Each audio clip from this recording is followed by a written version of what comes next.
Si vous étiez pris au piège dans un vieux et sinistre hôtel alors qu'une créature de la nuit avide de chair fraîche essayait de faire de vous son prochain repas, que feriez-vous? Il y a un tueur en liberté à Beverfield, et il revient à un garde forestier introverti de sauver tous les habitants de la ville. Mais il n'y a aucun moyen de savoir à qui il peut faire confiance, ou s'il peut même se faire confiance à lui-même d'ailleurs. J'espère qu'il a apporté ses balles en argent, parce que je suis ici pour vous expliquer les erreurs commises, ce que vous devriez faire, et comment battre le mystérieux loup-garou dans Loup-garou. Le dîner est sur le point d'être servi au grand hôtel Beverfield Inn, et au menu, il pourrait y avoir tous les habitants de la ville.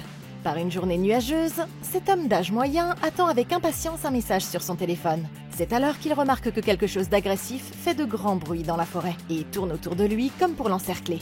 Mais ça se déplace trop rapidement pour qu'il puisse bien l'identifier. Confus, il décide d'aller voir ce qui se passe, mais à peine a-t-il fait quelques pas qu'il est violemment attaqué et entraîné au plus profond des bois pour y être dévoré vivant. Un mois plus tard, un garde forestier nommé Finn arrive en ville pour son premier jour de travail à sa nouvelle affectation. Après avoir roulé pendant un moment, Finn arrive enfin à l'hôtel où l'homme avait été attaqué quelques semaines plus tôt. À l'intérieur, il trouve la propriétaire, une femme au doux regard nommée Janine. Elle est engagée dans une discussion houleuse avec un homme d'affaires véreux, Sam Parker, qui tente d'obtenir du soutien pour un projet d'oléoduc qu'il veut construire à travers la ville. Janine présente Finn à la nouvelle factrice de la ville, Cecily, qui lui fait faire le tour de la ville et lui présente tous les habitants bizarres du coin. Au fond des bois, ils arrivent à une cabane qui appartient à un chasseur du coin. Mais Cecily décide de laisser Finn monter et d'aller se présenter pendant qu'elle reste en retrait. Finn s'approche de la porte de la cabane et frappe, mais il n'obtient aucune réponse. Curieux, il jette un coup d'œil par une des fenêtres et il est effrayé par un loup empaillé qu'il voit à l'intérieur. C'est alors que le véritable homme-loup fait son apparition. Emerson Flint est un imposant montagnard habillé de la tête aux pieds en peau de divers animaux, et il pointe un fusil de chasse qui a clairement fait la guerre, droit sur la poitrine du garde forestier. Sans perdre de temps en bavardage, il fait comprendre à Finn qu'il n'a rien fait d'illégal, qu'il n'a aucun respect pour l'autorité gouvernementale, et il lui ordonne de déguerpir de sa propriété, ou sinon il ne répondra plus de lui. Terrifié, Finn redescend et court le long du sentier pour retrouver Cecily avant que tous deux se rendent au bar local pour manger un morceau. Cette nuit-là, un énorme blizzard s'abat sur la ville qui se retrouve plongée dans l'obscurité sans électricité. Cette femme Trish laisse son chien Chachi sortir pour faire ses besoins, quand tout à coup, quelque chose détache le chien de sa laisse. Inquiète, elle ouvre sa porte et elle pousse un cri à glacer le sang, horrifiée par ce qu'elle voit à ce moment-là dans le noir. Ok, que quelqu'un appelle les Bahamen, parce que nous avons vraiment besoin de savoir « Who let the dogs out ?» Ou plus exactement, qui a tué et mangé le chien après l'avoir laissé sortir?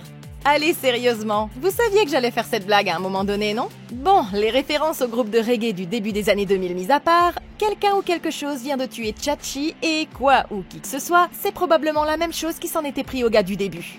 Ils doivent trouver ce que c'est et vite, parce que ce n'est qu'une question de temps avant qu'ils ne fassent une autre victime innocente. Sans savoir exactement à quoi nous avons affaire, l'explication la plus probable serait qu'il s'agit probablement d'une sorte d'animal sauvage. Nous ne sommes peut-être pas dans les plaines africaines ou au milieu des forêts tropicales de la Colombie, mais la campagne du Vermont n'est pas non plus une partie de plaisir, et elle regorge de prédateurs naturels qui ne feraient qu'une bouchée d'un petit chiot. Nous parlons ici des coyotes, des renards, des lynx, des chats sauvages, des ratons laveurs, des ours ou même des grands oiseaux prédateurs comme les faucons ou les hiboux. Si l'hiver a été rude et qu'ils ont eu du mal à trouver de quoi se nourrir, il y a de fortes chances que l'une ou l'autre de ces espèces se soit tournée vers des sources de nourriture improbables comme le petit Chachi ici présent. C'est une bonne théorie, mais le véritable tueur est peut-être une espèce qui se déplace sur deux pattes. Les gens ont déjà du mal à s'entendre dans de bonnes circonstances, surtout quand il y a de l'argent en jeu. Alors une ville très divisée comme Beverfield présente tous les ingrédients pour courir tout droit au désastre, et ça fait de tous ceux qui y vivent des suspects potentiels. Examinons donc les motivations de chacun et voyons si nous pouvons exclure quelqu'un. Jusqu'à présent, la seule personne dont on peut presque garantir qu'elle n'a pas fait le coup, c'est Trish elle-même. Bien qu'on ne puisse pas complètement la laver de tout soupçon, il y a toujours le risque qu'elle travaille pour une sorte de plan qui impliquerait l'oléoduc, et qu'elle soit prête à sacrifier son propre chiot ici pour le mettre à exécution. Quant à Cecily, la seule raison de la soupçonner, c'est qu'elle est nouvelle en ville. Mais en réalité, c'est probablement elle qui a le moins de mobile possible. Bien sûr, nous ne pouvons pas non plus exclure Finn, bien que, comme dans le cas de Cecily, il n'y ait pas de raison évidente pour laquelle il commencerait à attaquer les habitants. Ensuite, il y a Janine, Devon et Joachim, qui s'opposent à la construction de l'oléoduc. Janine serait une suspecte très improbable, puisqu'elle est la gentille petite vieille de la ville. Mais c'est exactement la raison pour laquelle moi, je me méfierais d'elle. Elle possède l'hôtel de la ville, et elle a tout intérêt à préserver la beauté naturelle de la région, ce qui la met en porte-à-faux avec l'ambition de Trish de faire construire le pipeline. Devon et Joachim ne veulent pas non plus que le projet d'oléoduc aboutisse, et ils ont l'argent nécessaire pour prospérer en ville sans lui. De plus, personne ne soupçonnerait le sympathique couple qui dirige le studio de yoga d'être des tueurs de chiens, n'est-ce pas? Les ploucs locaux que sont Gwen et Marcus, eux, veulent que l'oléoduc passe par ici. Alors peut-être qu'ils font ça pour effrayer les récalcitrants et les éloigner de la ville. Marcus a aussi une motivation supplémentaire de vouloir se venger d'eux, parce que Pete, l'effrayant mari de Trish, se serait tapé sa femme. Mais pour être honnête, ils n'ont pas l'air d'être du genre à élaborer un plan aussi bien ficelé, vous ne croyez pas? Ce qui nous amène à nos principaux suspects. L'écologiste, l'homme d'affaires, le chasseur et, en tant que dernier et non des moindres, ce bon vieux Pete. Jusqu'à présent, l'activiste écologiste, le docteur Ellis, reste un joker. Nous ne savons pas grand-chose d'elle, mais elle est là pour essayer d'arrêter le projet d'oléoduc. Et elle saurait comment faire croire à une attaque d'animal sauvage. L'homme d'affaires Sam Parker, quant à lui, c'est le plus motivé de tous pour faire passer l'oléoduc. Et il pourrait bien essayer d'inventer un canular pour inciter les récalcitrants à quitter la ville. À première vue, il semble peu probable que ce soit Pete, le mari de Trish. Mais dans les enquêtes criminelles, on soupçonne toujours le mari jusqu'à preuve du contraire. Nous savons qu'il est infidèle à sa femme, et il ne semblait pas vraiment s'en faire pour le chien. Il est toujours possible qu'il essaie de la rendre folle afin de mettre le grappin sur la totalité de l'argent de la vente de leur terre et de se débarrasser d'elle au lieu de partager les bénéfices. Enfin, nous avons le chasseur Emerson Flint, qui est, à mon avis, le suspect le plus probable. Certes, il ne faut pas juger un livre à sa couverture, et son panneau « Les intrus seront abattus » ne devrait pas être une indication. Mais ce gars est reclus, violent, et il ne soutient pas l'oléoduc. Il sait comment contourner la neige et se déplacer furtivement. Et il pourrait certainement faire croire qu'un animal sauvage est fautif en plantant quelques poils d'une de ses proies sur le gilet de Chachi pour brouiller les pistes. Pour l'instant, je dirais que Flint est le suspect numéro 1. Bien sûr, ce n'est que pure spéculation jusqu'à ce qu'il trouve un moyen de le prouver. Mais il devrait être prudent, parce que le chasseur pourrait probablement détruire toutes les preuves et vous éliminer peut-être vous aussi s'il sent que vous vous approchez trop près. Ils pourraient tous aller le voir avec toutes les preuves qu'ils ont, sous prétexte d'obtenir son avis sur l'animal sauvage qui rôde. Et ainsi, ils profiteraient de l'occasion pour voir s'il y a quelque chose de suspect chez lui. Ça y est, nous avons nos suspects. Mais ils vont bientôt se rendre compte que l'agresseur n'était pas humain après tout. Et pour aggraver les choses, ce n'était pas non plus un animal sauvage. Au matin, Finn se réveille et il trouve toute la ville réunie dans le hall d'entrée de l'hôtel. Trish est en larmes et elle affirme qu'un monstre a tué son chien. Elle est terrifiée, mais la plupart des habitants sont convaincus qu'il s'agit d'un coyote. Et le docteur Ellis, l'activiste écologiste, prélève des échantillons de fourrure sur ce qui reste du petit pull du chien. Finn ne sait plus quoi penser, et il sort pour jeter un coup d'œil. Mais ce qu'il voit n'est pas rassurant. Un énorme glissement de terrain a bloqué la seule route à travers les montagnes, et il a complètement détruit les lignes électriques de la ville en contrebas. Ce qui signifie qu'ils vont rester bloqués ici, sans électricité, jusqu'à ce que tout soit déblayé. Le glissement de terrain à lui seul serait déjà assez grave, mais c'est là que les choses commencent à devenir vraiment étranges. Il fait le tour du bâtiment et il découvre que leur propre générateur électrique a été endommagé par ce qui ressemblerait à un bon gros coup de griffe gigantesque. Il se dit que les choses ne peuvent pas être pires, mais il n'a encore rien vu. Selon les rumeurs locales, le mari de Janine se serait enfui au Belize avec sa petite amie il y a quelques semaines.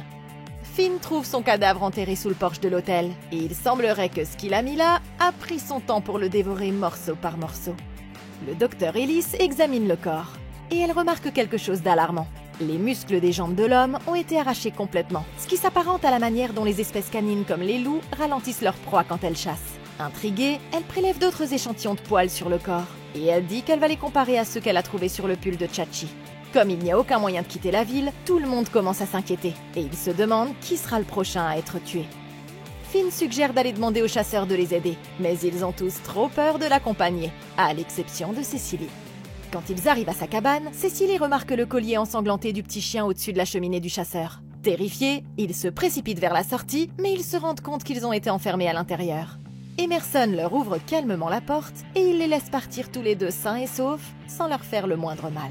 Quand ils rentrent à l'hôtel, les théories complotistes sur l'identité du tueur commencent déjà à se répandre. Devon fait remarquer que tous ceux qui ont été attaqués jusqu'à présent étaient favorables à l'oléoduc. Et comme les animaux sauvages ne sabotent pas les générateurs électriques, le chasseur devient rapidement le principal suspect.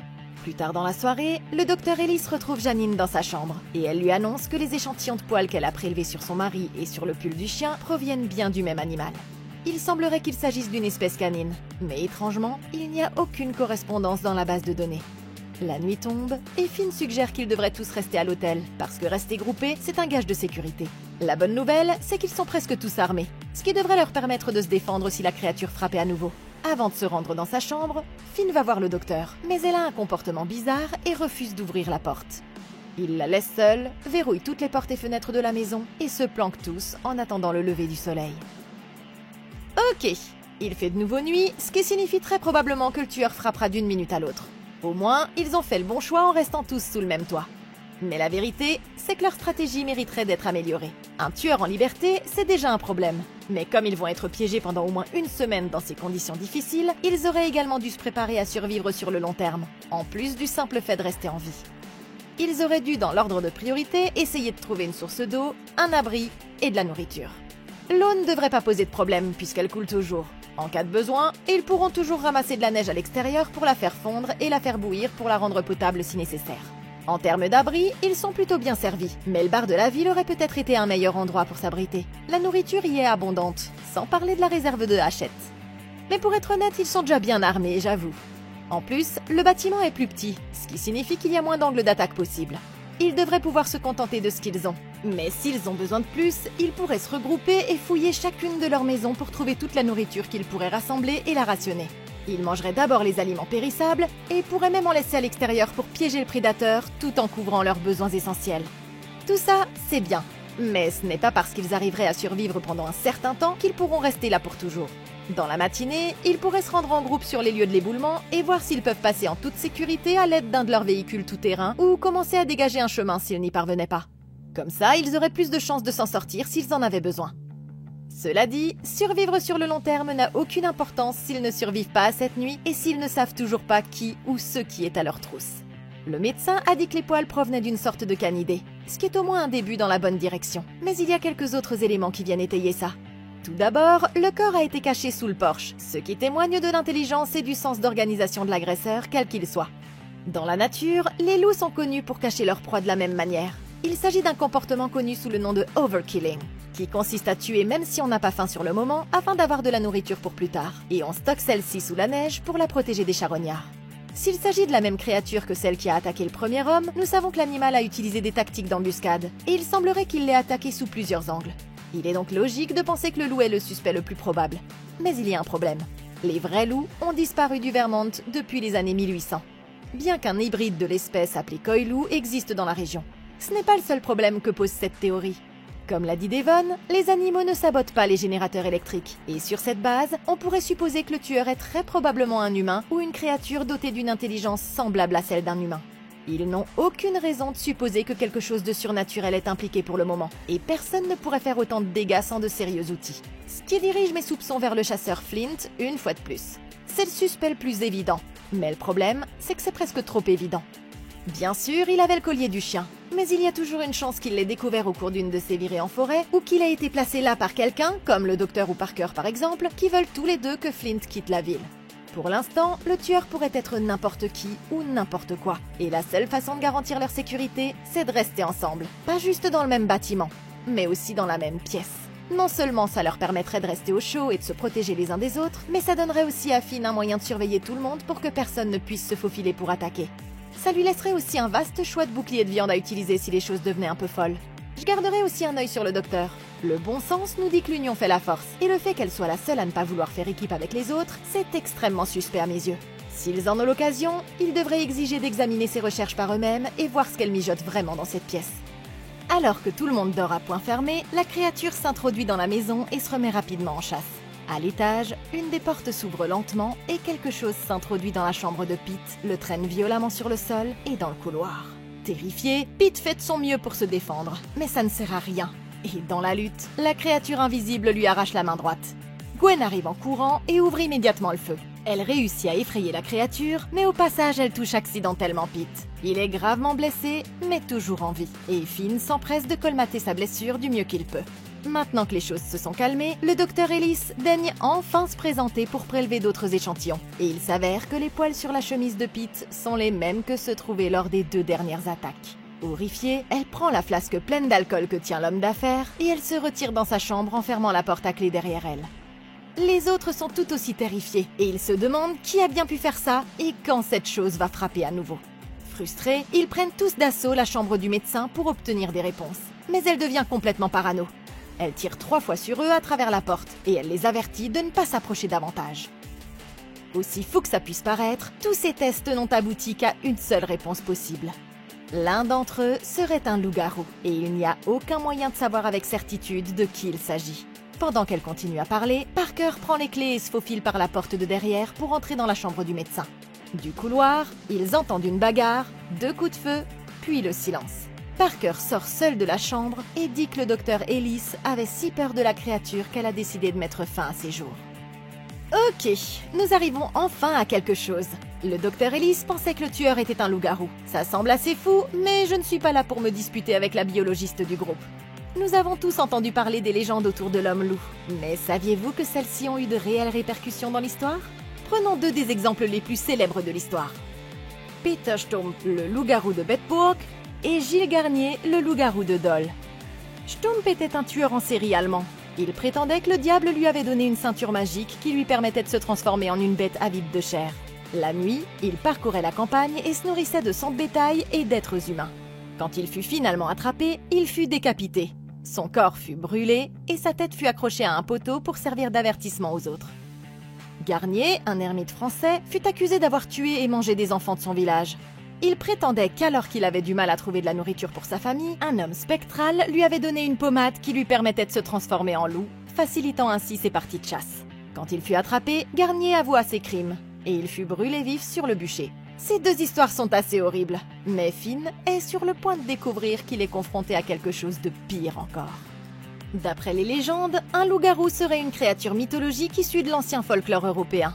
Elle pouvait se transformer en loup à part entière ou, dans certains cas, en hybride homme-loup.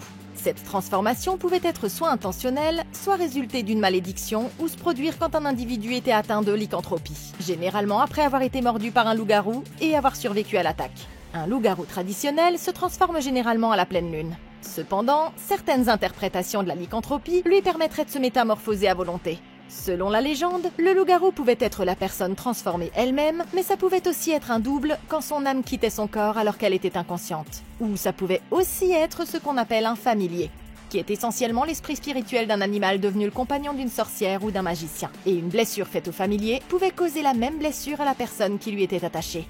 Une explication médicale a même été donnée parfois à ces histoires comme n'étant rien de plus qu'un délire ou une maladie rare connue sous le nom d'hypertrichose, qui provoque la pousse de quantité anormalement élevée de poils sur tout le corps. D'ailleurs, je me demande si mon oncle n'est pas né avec une hypertrichose. Bon, nous avons couvert les éléments essentiels de ce que sont les loups-garous. Mais maintenant, ils doivent déterminer si un d'entre eux en est vraiment un. La réponse se trouverait peut-être dans leur méthode de transformation. Dans certaines histoires, on dit que pour se transformer, la personne enlevait tous ses vêtements et revêtait la peau d'un loup, ou buvait l'eau d'un ruisseau enchanté dans la forêt, ce qui ressemblerait beaucoup à ce que Flint pourrait faire. Il y a aussi la possibilité d'un pacte avec le diable. Et si c'est pas Parker qui a trempé là-dedans, alors je ne vois pas qui ça pourrait être d'autre. Parfois on dit qu'un magicien ou une sorcière pouvait se transformer en loup grâce à un sort ou une pommade magique. Et là, je me tournerai alors vers Trish. Après tout, elle adore les arts et l'artisanat.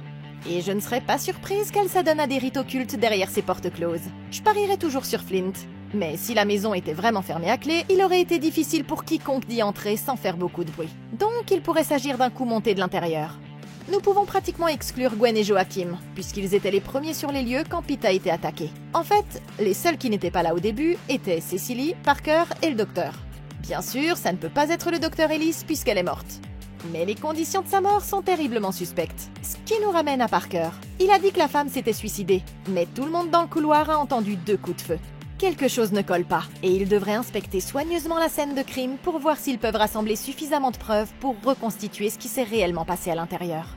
Par exemple, est-ce que les douilles correspondaient à celles de son arme? Combien de balles pouvaient entrer dans son chargeur? Et combien d'entre elles ont été réellement utilisées? La femme Janine, qui est propriétaire de l'endroit, a également beaucoup de tableaux de loups-garous et de livres sur le sujet dans toute la maison. En plus, elle connaît très bien l'agencement de l'endroit, comme les passages secrets qu'elle pourrait utiliser pour se déplacer sans se faire repérer.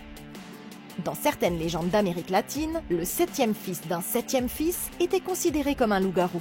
Elle n'est peut-être le fils de personne, mais Cécilie avait déjà mentionné qu'elle était le 7e enfant de sa famille, donc nous ne pouvons pas l'exclure non plus, juste pour nous rassurer. La créature était prête à attaquer même si elle savait qu'ils étaient tous dans le bâtiment et elle ne semblait pas être perturbée par le nombre de personnes. Par contre, elle s'est enfuie quand elle s'est retrouvée en face d'une menace puissante. Ce qui signifie que la meilleure option, c'est de rester groupés dans une même zone. Non seulement ça augmenterait leurs chances de survie, mais ça leur permettrait aussi de se mettre à l'épreuve les uns les autres pour voir si des suspects se démarquent. Les légendes disent qu'il existe des moyens d'identifier un loup-garou même sous sa forme humaine, et certains d'entre eux sont assez ridicules si je veux être tout à fait honnête.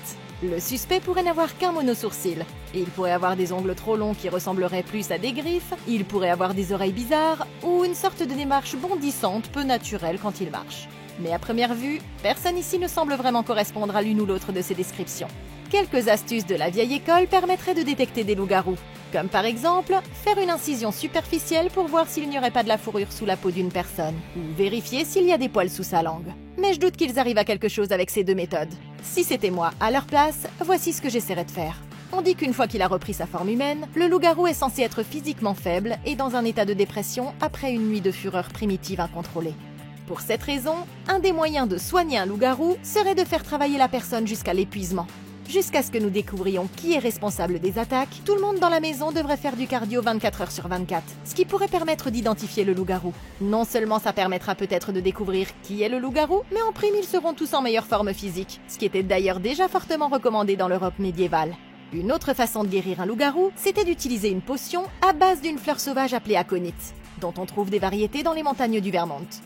Comme on sait que les loups-garous aiment dévorer les personnes qui viennent d'être enterrées, on pourrait utiliser le corps trouvé sous le pavillon comme appât. On le couvrirait de fleurs d'aconite et on attendrait que le loup-garou vienne le croquer à nouveau, à condition bien sûr de pouvoir s'en procurer sans se faire tuer au préalable.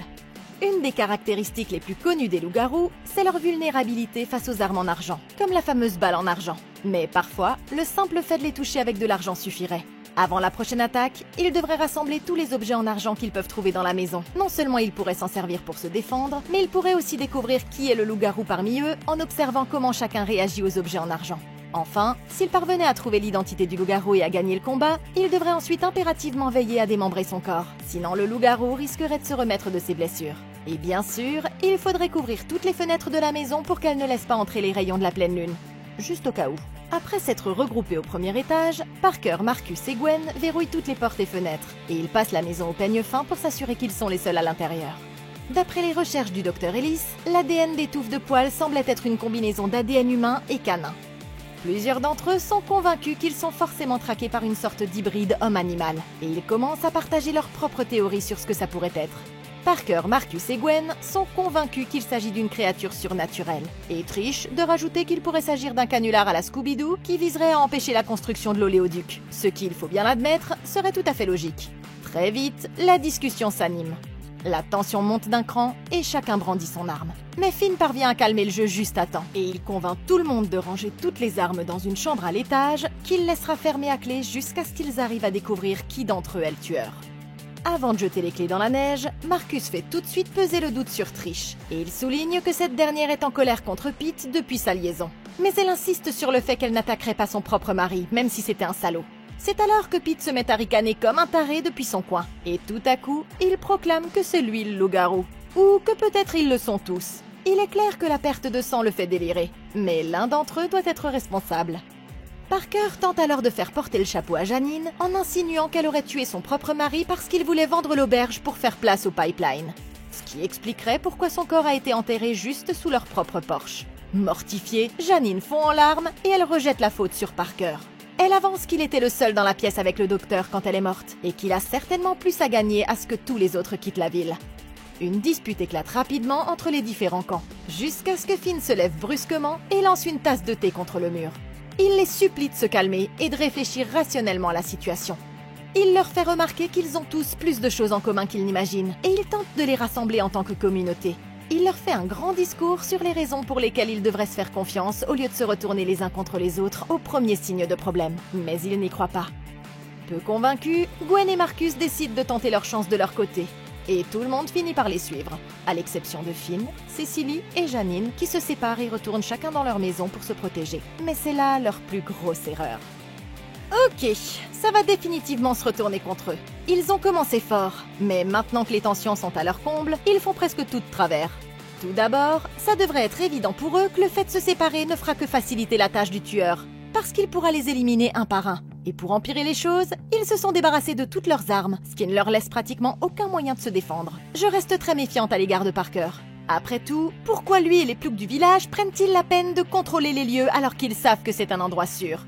Personnellement, je ne les croirais pas sur parole avant d'avoir revérifié l'endroit en entier par moi-même. De plus, si c'était moi à la place de Finn, ma priorité serait de retrouver les clés ou de forcer la porte de la chambre pour récupérer les armes. De cette façon, lui, Cécilie et Janine seraient lourdement armés et auraient plus de facilité à se défendre maintenant qu'ils n'ont à se soucier que d'eux trois, et non plus du reste de la ville. Au lieu de barricader toute la maison, ils auraient dû choisir un endroit spécifique où ils se seraient réfugiés, comme la pièce principale ou la cuisine, afin de réduire le nombre d'issues à surveiller. Avec un peu de chance, le tueur s'en serait pris aux cibles les plus faciles, mais ils sont sur le point de découvrir qu'il y a plus d'un psychopathe assoiffé de sang dans cette ville. Janine et Finn utilisent tout ce qu'ils peuvent trouver pour barricader les portes et les fenêtres. Ils ont peut-être enfermé leurs armes, mais Finn rassure Cécilie et lui dit qu'il a toujours du spray anti-ours sur lui au cas où la créature attaquerait à nouveau, et qu'il n'est pas le seul à être prêt à se battre. Dehors, Parker ouvre son coffre et révèle qu'il a en sa possession un véritable arsenal de chasseurs de loups-garous, avec 2 armes de poing, des chargeurs supplémentaires, des grenades et une arbalète bricolée avec une lunette de tir et des flèches en argent. On dirait qu'il s'est préparé à ce moment depuis longtemps et qu'il est maintenant prêt à prendre les choses en main. Quelque temps plus tard, Finn se réveille en entendant un cri d'horreur qui provient de quelque part au 2e étage. À l'étage, il sursaute de peur quand Cécilie et Janine surgissent elles aussi pour enquêter. Cécile pense qu'il y a quelque chose dans la chambre de Parker, alors tous les deux vont vérifier. Et il demande à Janine de s'enfermer dans la chambre jusqu'à ce qu'il soit sûr qu'il n'y a pas de danger. À l'intérieur, il remarque rapidement qu'une des fenêtres est grande ouverte. Cécilie découvre un vieux journal sur le sol avec un article en première page qui parle de la découverte de 2 cadavres dans une autre zone sauvage, à peu près à l'époque où Finn y travaillait. C'est vraiment suspect, mais c'est alors que Finn trouve un couteau de chasse rangé dans un des tiroirs de la commode. Ça sent le diesel, ce qui prouve que c'est l'arme qui a été utilisée pour saboter les générateurs d'électricité dans toute la ville. Il y a aussi une carte du Vermont avec des croix marquant les endroits où chaque corps a été retrouvé. Et il semblerait que Parker suivait les attaques depuis des mois. Alors, Parker serait-il le tueur? Est-ce Finn ou quelqu'un d'autre? Cécilie ne sait pas trop quoi croire. Et juste à ce moment-là, ils entendent un bruit fracassant en bas. Quelqu'un ou quelque chose vient d'entrer par effraction. Pendant ce temps, Devon et Joachim traversent la forêt pour rentrer chez eux, quand ils entendent un bruit étrange. Tout à coup, ils sont aveuglés par une lumière incroyablement brillante. Paniqués, ils s'enfuient chacun de leur côté. Joachim recule et prend la direction de la maison, tandis que Devon s'enfonce dans les bois. Il semblerait que Joachim ait pris la bonne décision, parce que quelques secondes plus tard, Devon est renversé par son agresseur, et il ne s'agit pas d'un loup-garou. Il s'agit de Trish, qui a décidé de profiter du chaos pour se débarrasser de tous ceux qui s'opposent au pipeline. Avant même qu'il ne puisse riposter, elle s'accroupit sur Devon et le poignarde dans le cou avec l'embout d'un chalumeau d'un érable voisin, le tuant sur le coup. Ok, ce type vient d'être tué avec du sirop d'érable. Et je suppose que c'est ce qu'on appelle une situation collante. Non seulement sa mort est embarrassante, mais elle aurait pu être évitée. Désolé Devon, mais tu as merde. Honnêtement, c'est une des pires techniques de survie que j'ai jamais vues. Ces deux-là ont décidé de quitter la sécurité de l'hôtel, sans armes devrais-je ajouter, dans une ville où pratiquement tous les habitants étaient ouvertement contre eux, parce qu'ils ne soutenaient pas l'oléoduc. Puis, une fois que les problèmes ont commencé, Devon s'est enfoncé dans les bois au lieu de rester avec Joachim et de se mettre à l'abri. N'oublions pas que ce type s'entraînait pour un triathlon, et il faisait des sprints à 4 heures du matin. Il était en pleine forme dans la fleur de l'âge, et il s'est fait descendre par une vieille folle qui n'avait même pas de véritable arme. C'est tout simplement pathétique. Et le pire, c'est qu'il n'a même pas essayé de se défendre. Ce soir, il y avait des choses bien plus dangereuses autour de lui que Trish ici. Mais il a baissé sa garde, il s'est fait prendre, et il a fini par payer le prix le plus cher. Devon, tu as merde.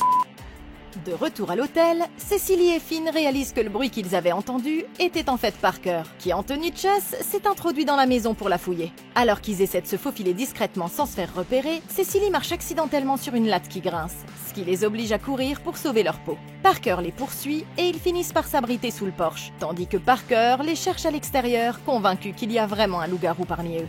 Il jure qu'il va le traquer avant qu'il ne le dévore à son tour. Tout à coup, ils sont surpris par Joachim qui se cachait également sous le bâtiment. Il leur raconte que Devon et lui ont été attaqués près de la maison de Trish avant qu'ils ne se séparent, et ils décident tous les trois d'aller voir sur place. Quand ils arrivent chez la femme, ils se rendent rapidement compte qu'il y a quelqu'un dans la chambre principale. Mais une fois de plus, ce n'est pas un loup-garou, c'est Marcus. Avec des couteaux de cuisine et du ruban adhésif, il s'est fabriqué un gant à la Freddy Krueger pour se protéger, et pour aller voler tous les habitants de la ville pendant qu'ils passent leur temps à s'entretuer. Alors que Finn s'avance pour le confronter, Marcus lui lance un pot de fleurs à la tête, et il s'enfuit avec un sac rempli d'objets volés. Quelques secondes plus tard, Gwen arrive avec son pick-up pour le récupérer, mais elle lui roule dessus en reculant à toute vitesse. Trish arrive à ce moment-là et elle lui tire un coup de pistolet à la tête parce qu'elle a une liaison avec son homme. Terrifiés, Finn, Cecily et Joachim tentent de s'échapper par la porte arrière de la maison. Mais Trish les devance et elle les tient en joue. Elle leur ordonne de ne pas bouger et leur crie qu'ils n'ont rien à faire dans cette ville et qu'ils n'auraient pas dû essayer d'arrêter le projet de pipeline s'ils ne voulaient pas être tués. Alors qu'elle termine sa tirade, elle aperçoit tout à coup son mari affalé sur le canapé, mort après avoir succombé à ses blessures. Alors qu'elle est distraite, Joachim s'empare discrètement d'un lourd tisonnier en métal qui se trouve dans la cheminée et il frappe Trish à la tête. Elle s'effondre dans les flammes et meurt des suites de ses blessures. Ok, c'était un peu trop tôt pour se sentir en sécurité. Ces idiots auraient dû prévoir que Trish allait utiliser la porte arrière de sa maison, puisqu'elle la connaît très bien. Et ils sont chanceux que Joachim ait au moins pris les choses en main pendant que les autres étaient occupés à paniquer. Ce qu'ils auraient dû faire, c'est enfermer Trish à l'extérieur. Et pendant qu'elle faisait le tour de la maison, ils auraient dû s'enfuir par la porte d'entrée, sauter dans le pick-up de Marcus et se barrer. Une erreur de plus pourrait leur coûter la vie. C'est pourquoi si c'était moi à leur place, je m'assurerais de prendre l'arme de Trish pendant que j'en ai l'occasion. Juste au cas où ils auraient d'autres ennuis avant la fin de la nuit. Finn et Cécile décident alors que la meilleure chose à faire, c'est de prendre le pick-up de Marcus et de quitter la ville. Mais avant qu'ils ne puissent aller bien loin, ils se retrouvent confrontés à Parker, armé jusqu'aux dents et avide de sang. Pendant que Finn essaie de convaincre l'homme de les laisser partir, Joachim attrape Cécilie et la prend en otage, convaincu qu'elle doit être le loup-garou parce qu'elle est le 7e enfant de sa famille.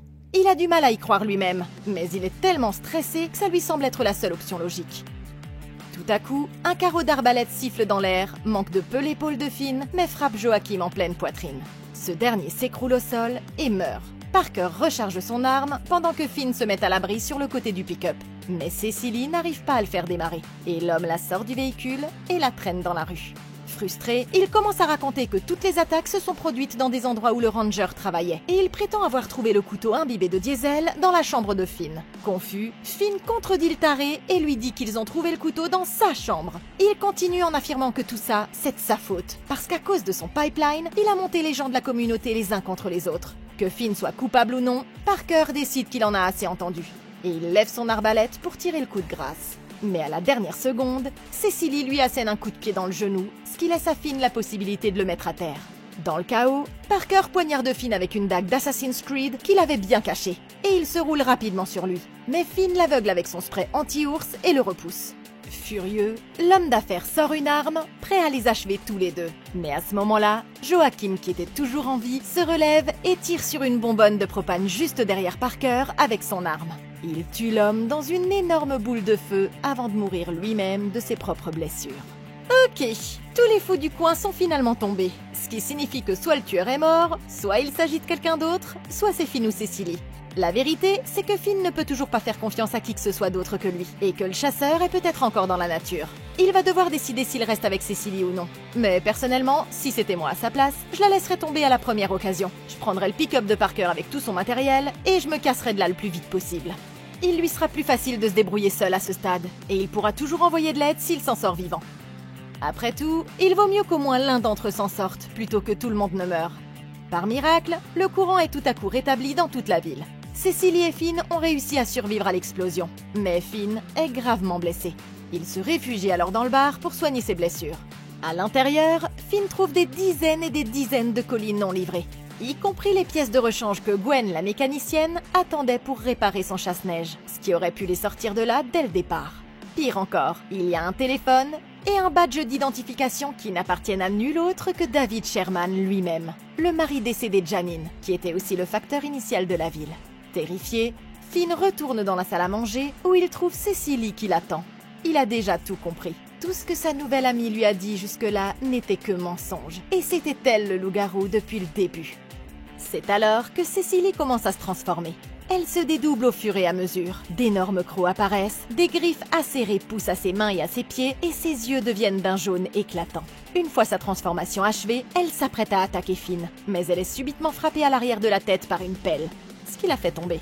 À la surprise de Finn, c'est Emerson le chasseur qui est là pour sauver la situation. Mais en un clin d'œil, Cécilie surgit par derrière et projette le gigantesque homme de la forêt de l'autre côté de la pièce et l'assomme.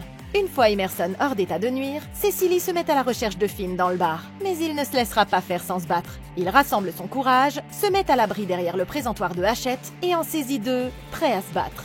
Alors que Cécilie se rapproche, Finn commence à lui lancer des hachettes dessus comme un fou. Mais elle bondit sur lui, le jette facilement à terre et le plaque au sol. Cécilie s'apprête à donner le coup de grâce, quand tout à coup, Finn saisit une raquette à neige cassée sur le sol et il la lui enfonce en plein dans le cou. Le corps sans vie de Cécilie s'effondre alors sur le sol, mais Finn n'est pas encore à l'abri. Alors qu'il titube vers la sortie, il trouve Emerson qui est encore en vie. Il l'aide à se relever et il le remercie de lui avoir sauvé la vie. Mais il ne devrait pas parler trop vite, parce que pendant qu'ils sont distraits, Cécilie se relève du sol et bondit vers eux. Avant qu'ils ne puissent réagir, Janine passe la porte et tire avec un projectile d'argent directement dans la poitrine de Cécilie, ce qui la tue pour de bon. La ville de Beverfield est enfin en sécurité, ou du moins, ce qu'il en reste. Mais qu'auriez-vous fait? Si j'étais en train de me détendre et qu'un loup-garou se pointait, personnellement, je paniquerais. Je sais pas pour vous, mais moi oui. Oui, je paniquerais vraiment. Les loups-garous, c'est la chose la plus effrayante de toute ma vie. Je pensais même que mon oncle était un loup-garou. Et j'allais à aucune réunion de famille parce que je savais qu'il serait là. Bon, assez parlé de moi. Dites-moi ce que vous auriez fait dans les commentaires ci-dessous. Merci beaucoup d'avoir regardé. Laissez un like, abonnez-vous et consultez la playlist de Comment Battre pour d'autres vidéos comme celle-ci. Et d'ici la prochaine fois, passez une excellente journée!